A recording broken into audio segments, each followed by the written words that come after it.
গত কয়েকদিনের টানা বৃষ্টি আর উজানের পাহাড়ি ঢলে নওগাঁর নদ নদীর পানি বৃদ্ধি অব্যাহত রয়েছে। পানিতে তলিয়ে আছে নিম্নাঞ্চলের বসতবাড়ি ও ফসলি ক্ষেত। এ বিষয়ে বিস্তারিত জানাতে নওগাঁ থেকে যোগ দিচ্ছেন সহকর্মী আব্দুর রউফ। রউফ, নদ নদীর পানি কি বিপদসীমা অতিক্রম করেছে এবং এখন নওগাঁয় কি পরিমাণ এলাকা বন্যা কবলিত অবস্থায় আছে?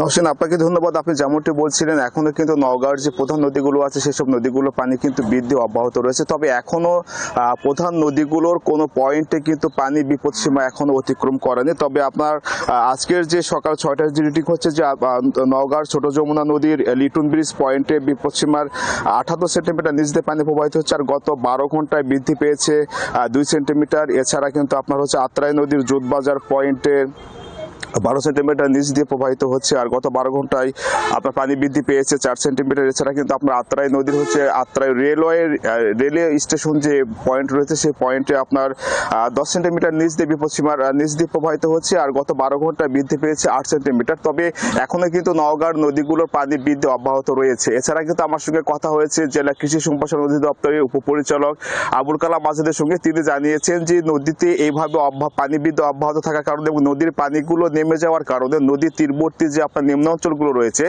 সেই সব নিম্নাঞ্চলের বসতবাড়ি কিন্তু ইতিমধ্যে পানিতে তলিয়ে গেছে। এছাড়া সদ্য রোপণ করা আমন ধানের শতাধিক হেক্টর আমন ধানের জমিও কিন্তু পানিতে তলিয়ে গেছে। এছাড়া কিন্তু গত কয়েকদিন যে লাগাতার ভারী বর্ষণ হলো, সে বর্ষণের কারণে কিন্তু বেশ করে নওগাঁর যে সবজি উৎপাদনের যে একটা মানে সুখ্যাতি রয়েছে, সেই সবজি বিশেষ করে করলা, বেগুন, পটল, আপনার হচ্ছে মরিচের যে গাছগুলো, সেই সব গাছগুলো কিন্তু লাগাতার বৃষ্টির কারণে ব্যাপক ক্ষতি হয়েছে। এতে করে কিন্তু কৃষকরা কিন্তু এই যে সবজি উৎপাদনের যে একটা ব্যাহত ফলনে কিন্তু ব্যাহত হওয়ার সম্ভাবনা রয়েছে বলে কৃষকরা কিন্তু আশঙ্কা করছে।